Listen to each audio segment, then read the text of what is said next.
Neil Forbes, and welcome to the other Urban Aboriginals in Canada. Today's show is a little different than usual. My guest, John Doran, a professor of education at the University of PEI, asked not to be videoed, so this episode is accompanied by footage from a walk I took in the woods. Please enjoy, please like and subscribe, and I hope you enjoy this interview as much as I enjoyed it. Thank you very much. Thank you for agreeing to talk to me. I really appreciate you giving me your time. You're very welcome. So first I just wanted to start off with the question, do you consider yourself to be an urban Aboriginal? Well, yes. I grew up in a fairly rural place, but for the past 20 years I've lived in cities, urban areas, yes. So for me, I always consider it the distinction as simple as it is. Do you live on reserve or do you live off reserve? Is that kind of what you subscribe to with that kind of terminology? Yes, no, off reserve. I think I've spent so much time in Toronto, which I love, and I think Toronto's always been a place where Indigenous people have gathered and come, so it's not something new to see people from all over coming there. How do you identify as Native? Well, Mi'kmaq, status Mi'kmaq from Sipaganagedi, formerly Shubenacadie. That's how I identify. I'm first and always a Mi'kmaq person from Sipaganagedi. And you use that to kind of inform how you live your life? I'm actually a band member there, even though I have no memory of living there. Do you have any conflict in that? Like, because when we talked about this, I got funded through my band for my university, even though I've never lived on reserve, and I struggled with that. I really admire that you still feel that strong connection. Have you ever struggled with that? Actually, no, I haven't. I feel that's my right as a Mi'kmaq person to have that. I'm grateful for it. That's awesome. I remember when I went back the second time to the reserve as an adult, and I was meeting people, and things weren't going as I had expected, let's say. I met a few truly wonderful people, and one of them had said to me, you know, this is where you're from, and you don't have to do anything to be Mi'kmaq. You were born Mi'kmaq, that's what you are. You don't have to prove yourself, you don't have to do anything. That's really nice. So how do you... I really like that. And my wife tries to tell me that too, but it's something I struggle with. Who are your guides, or what do you use to connect and learn from your community and your culture? Well, I guess before I jump right ahead, I should say I've never ever... I think as human beings, we all feel at times, not accepted, and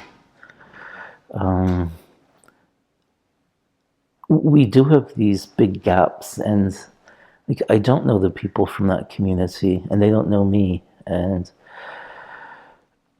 that's no one's, as far as the community and myself, that's neither one of ours fault. This is something that the government wanted to do. They wanted to create these gaps. They wanted to separate families. This was part of a plan. And unfortunately, too many times it's a plan that's working. I see it a lot. So to answer your question, though, I think with me,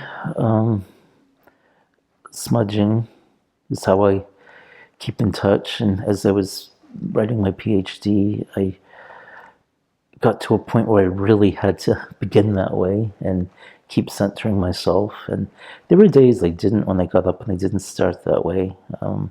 Or didn't start with a prayer. You get so caught up in everything. I'd like to think the opposite, but no, I didn't always do that. But when I needed to, I would come back to that. I would think of my ancestors that their struggles, what happened to them.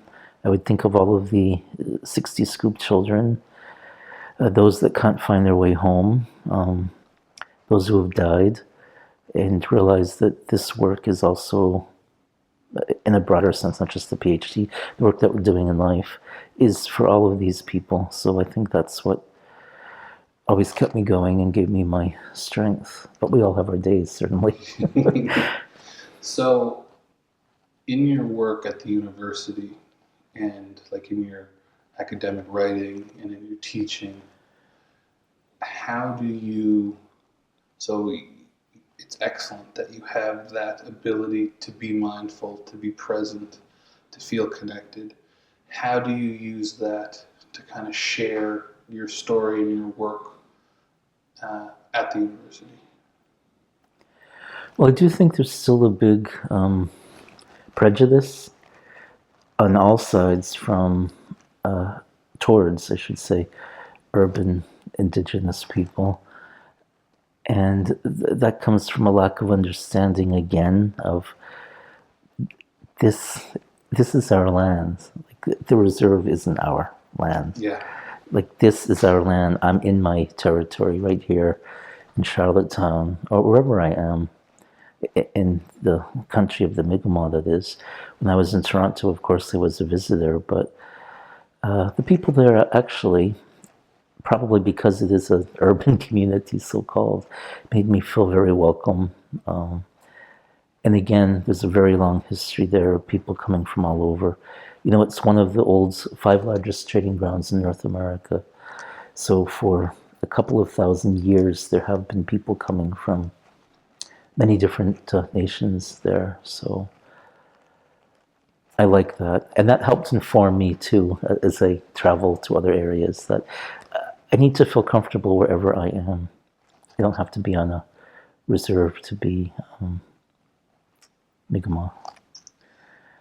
And so I'm working towards feeling that way and feeling, so I am raised in PEI, so this is my home, but as a Cree, I'm a visitor and trying to find the confidence in myself to have that balance without justifying it to anyone.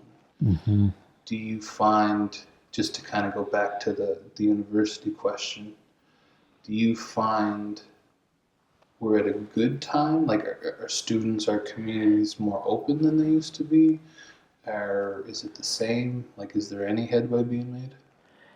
Well, when I think back to my starting my master's and even my BA, which was many years ago, how long? 20, going on 30 years now.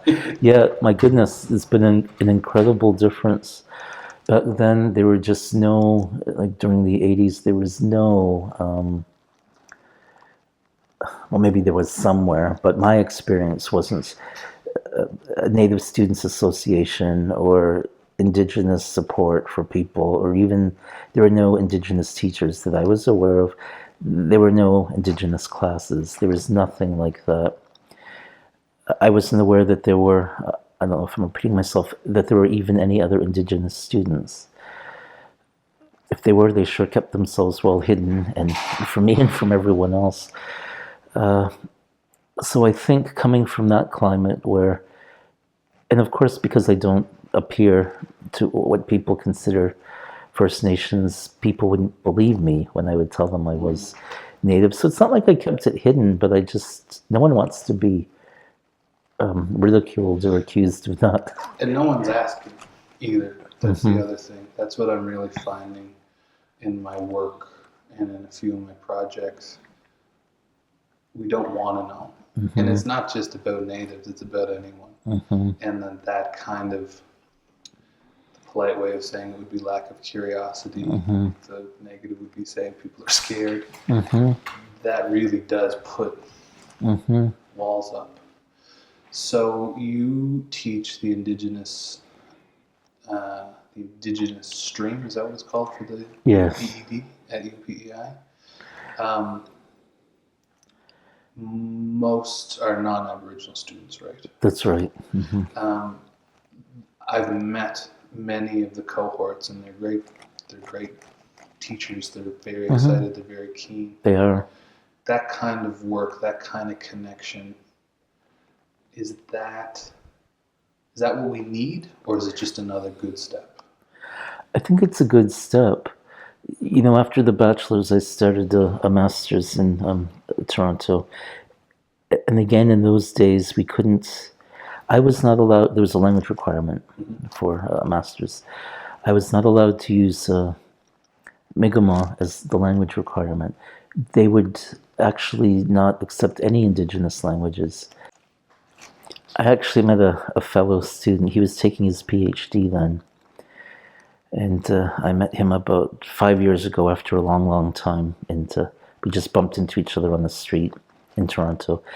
And we were catching up. But he had said, I always wondered how you were getting along, because they really did not treat you well in the master's program. But I said, it's kind of maybe sad that kind of treatment becomes your norm and you just don't think anything of it. So he said, if I were you, I would have dropped out. I couldn't have stood it. But then who wins, or what's the point? Yeah. Then nothing is gained at all. And so, yes, I see a huge change now that we are hiring Indigenous teachers, that there are classes that are available. We've still got a long way to go. There needs to be a mandatory class for everyone. There is no reason why anyone living in Canada doesn't know about the local people, the local history. When we talk about Indigenous, I think we do mean local, certainly. If I were living in France, for instance, can you imagine not knowing about the French Revolution or the local history, or not even being able to say hello?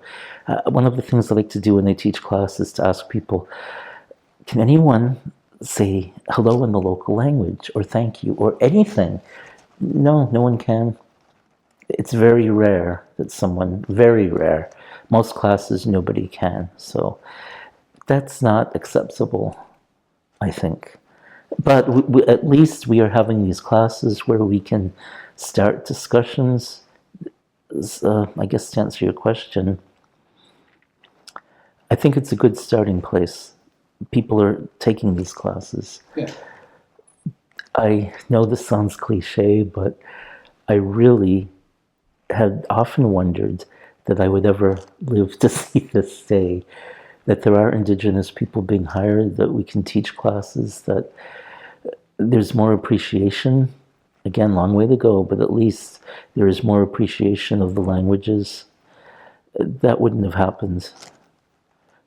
I remember That's exciting. a friend, it's very exciting, and I'm hopeful too with this new government. There's nothing that's perfect. Mm-hmm. And the nature of governments is they've got so much to do, and they've got to cover such an enormously broad base, not making excuses, but this is the first time I have felt hopeful with the government in my 50-something years, so I think that's saying a lot. Yeah.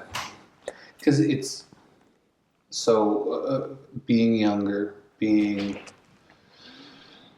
trying to learn, trying to wrap my head around this massive issue, I am constantly overwhelmed. Mm-hmm. I'm constantly frustrated to the point of apathy. Nothing I do matters, blah, blah, blah, boo-hoo, poor me. What I really appreciate in getting to know you is your comfort in yourself, knowing who you are, and really making what I would see as a balance of all your different aspects of your life seamless.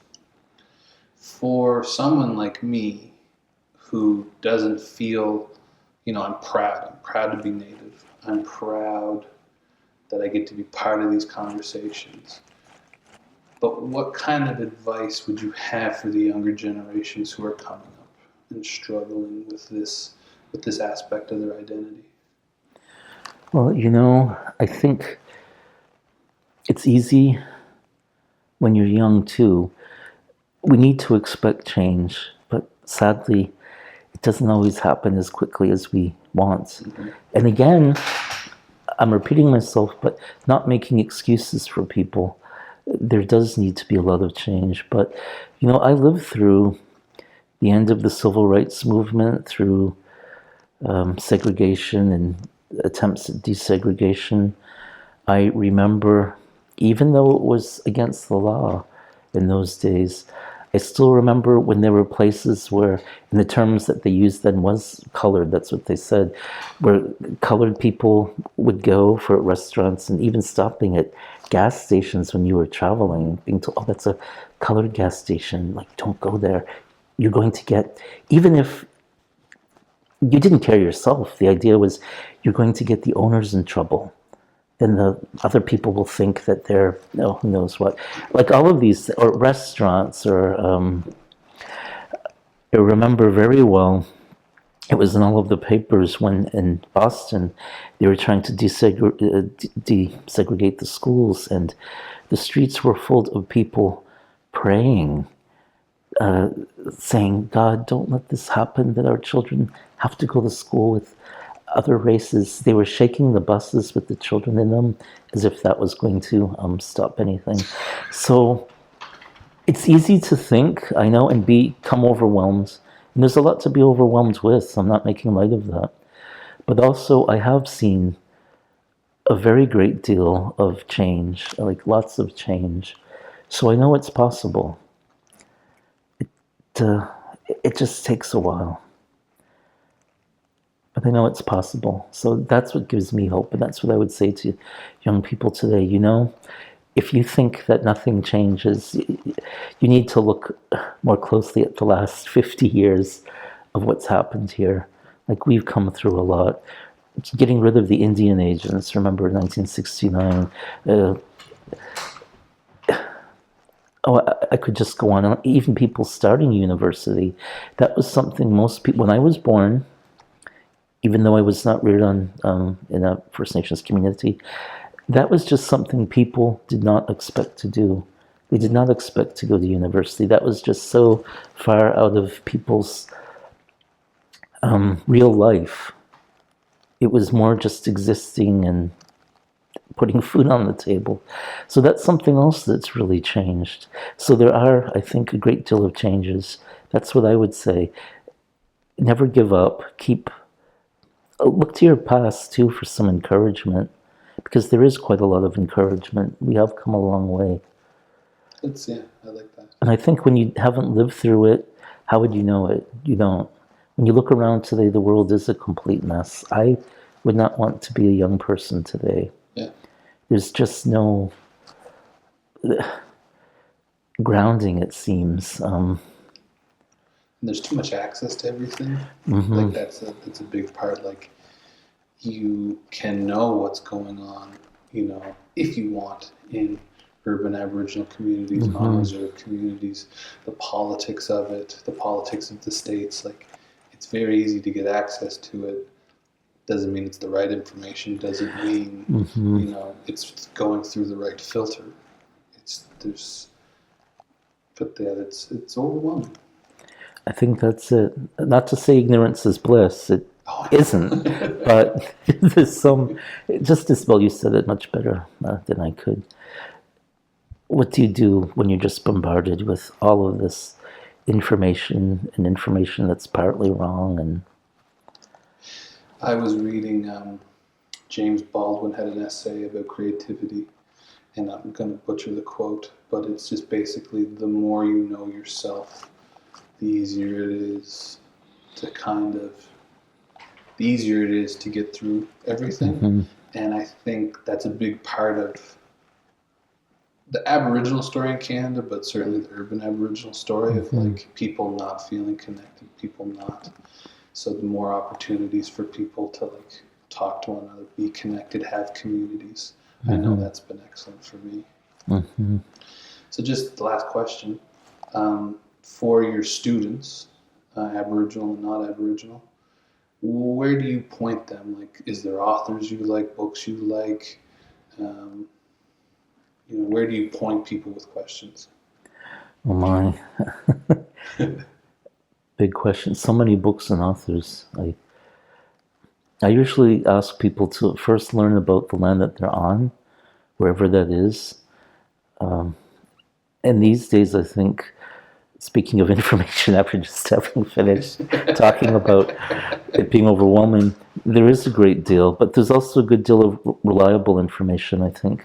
And that's why you need to know the local people, know who is trustworthy and who is a good source and what is a good source. And I think those things are out there. Well, I think I'll leave it at that. No, that's really good. Yeah, no.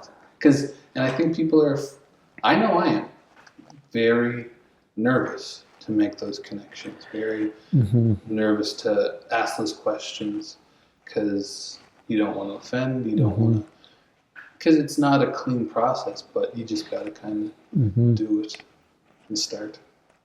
And there are some really good sites on the internet. I think I worked with the site and with some people working on a great site at always U of T called the Deepening Knowledge Project. And what they would do is vet resources for teachers. Yes. So they have different lesson plans and things. It's a really wonderful site, and I'm not getting paid for that, so it's not. But that being said, I think we would always start with, we would talk with students to tell them, remember, anyone can put anything on the internet, and it's very rare, maybe it's never, that you're going to find something that's perfect. Yeah. If it's written by people, there are going to be some things you don't agree with, or some flaws, or what have you, different interpretations of things. But that being said, I think that there are more sites like the MK, I think, right, that is vetting resources, but you just look at it with that caveat that, no one's perfect. Right. Yeah. No, that's great. Thank you very much. Oh, you're very welcome. Really appreciate your time. Well, thank you. Thank you.